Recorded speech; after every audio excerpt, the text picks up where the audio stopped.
kebaikan dan salam sejahtera bagi kita semua.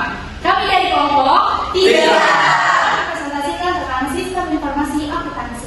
Saya Alda sebagai pemateri, saya Rizky Adelina sebagai pemateri, saya Muradi Sugeng sebagai ketua dan pemateri.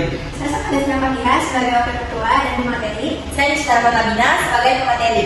saya Ramadhani sebagai pemateri. Saya Nadi Prasetya sebagai pemateri.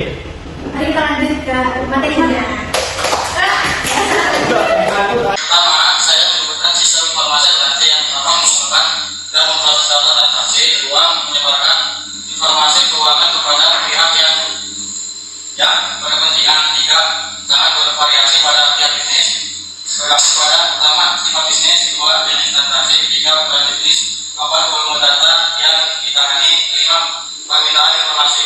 Selanjutnya, membantu manajemen dalam menjawab beberapa pertanyaan seperti satu, berapa banyak dan jenis utang apa saja yang terutang, kedua, apakah penjualan periode ini lebih tinggi daripada periode lalu, tiga, aset apa yang kita miliki, keempat, berapa arus kas masuk dan arus kas keluar, selanjutnya, apakah kami mendapatkan untung pada periode lalu, apakah ada ini produk atau investasi yang mengalami kerugian, mampukah kita meningkatkan dividen untuk memegang saham dengan aman, apakah tingkat imbalan hasil bersih kita meningkat.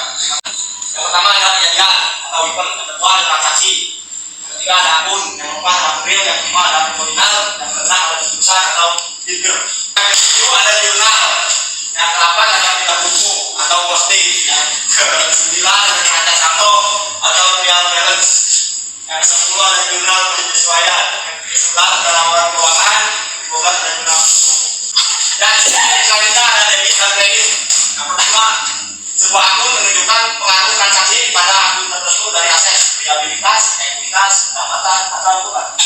Yang kedua, sistem akuntansi double entry, efek pada dua sisi. Yang ketiga, pencatatan dilakukan dengan mendebit minimal satu akun dan mengkredit akun lainnya.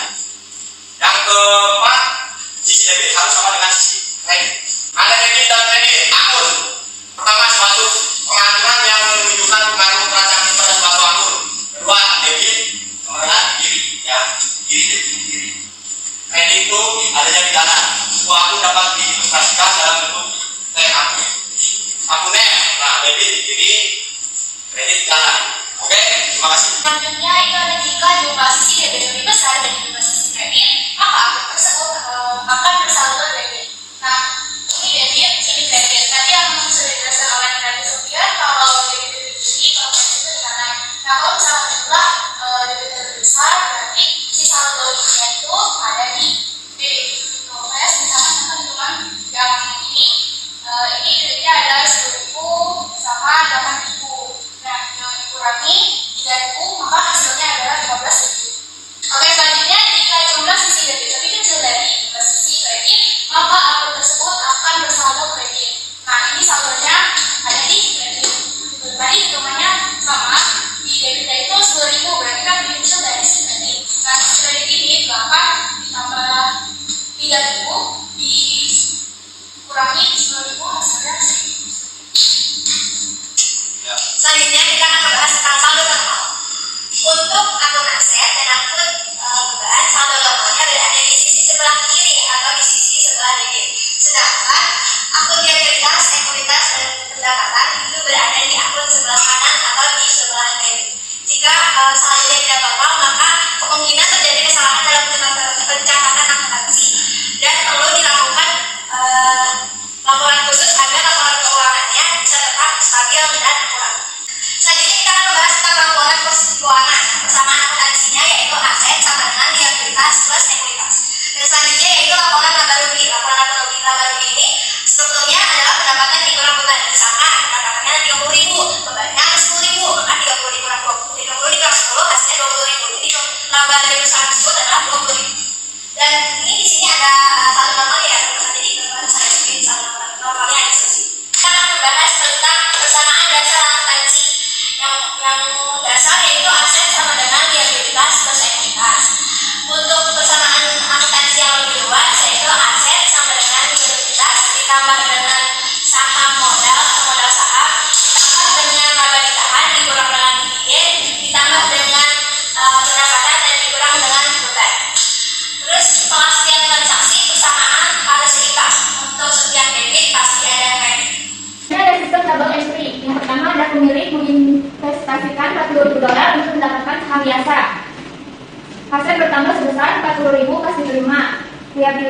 ekuitas bertambah sebesar $40.000 mencerminkan investasi pemilik dalam perusahaan. Persamaan akuntansinya yaitu aset plus bertambah $40.000 sama dengan liabilitas plus ekuitas bertambah $40.000. Yang kedua, mengeluarkan uang tunai $600 untuk gaji sekretaris.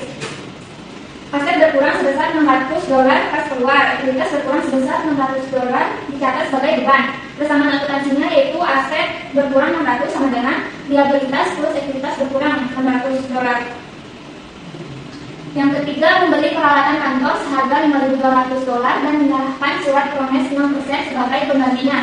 Aset bertambah sebesar $5.200, peralatan kantor baru ditambahkan. Liabilitas bertambah sebesar $5.200, surat promes mewakili utang. Persamaan akuntansinya yaitu aset bertambah $5.200 sama dengan liabilitas bertambah $5.200 plus ekuitas. Yang keempat, menerima uang tunai $4.000 atas layanan yang diberikan. Aset bertambah sebesar $4.000 penerimaan khas. Ekuitas bertambah sebesar $4.000 dicatat sebagai pendapatan menambah ekuitas. Persamaan akuntansinya yaitu aset bertambah $4.000 sama dengan liabilitas plus ekuitas bertambah $4.000. Selanjutnya dalam 5, melunasi kewajiban jangka pendek sebesar $7.000. Aset berkurang sebesar $7.000. Selanjutnya liabilitas juga berkurang sebesar $7.000. Di sini nomor 6 ada mengumumkan dividen tunai $5.000. Aset bertambah sebesar $5.000 sebagai persiapan untuk membayar dividen. Selanjutnya di sini berkurang sebesar $5.000 karena dividen yang diumumkan.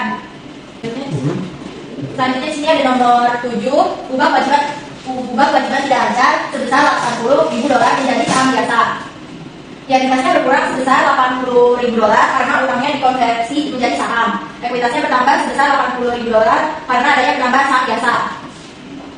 Yang nomor 8 ada membayar tunai sebesar $16.000 untuk mendapatkan mobil 4 kargo. Liabilitasnya berkurang sebesar $80.000 karena adanya utang konversi menjadi saham. Ekuitasnya bertambah sebesar $80.000 karena adanya penambahan saham biasa. Perhatikan bahwa keseimbangan persamaan akuntansi selalu dipertahankan setelah mencatat setiap transaksi. Baik, saya akan menjelaskan tentang laporan keuangan dan struktur kepemilikan di sini dibagi menjadi 2. Struktur kepemilikan menentukan jenis akun yang merupakan bagian dari ekuitas. Yang pertama itu ada perseorangan atau partnership, dan kedua ada di kooperasi. Di bagian si perseorangan ini ada modal, pemilik, penarikan modal, dan pemilik. Maksudnya penarikan modal pemilik.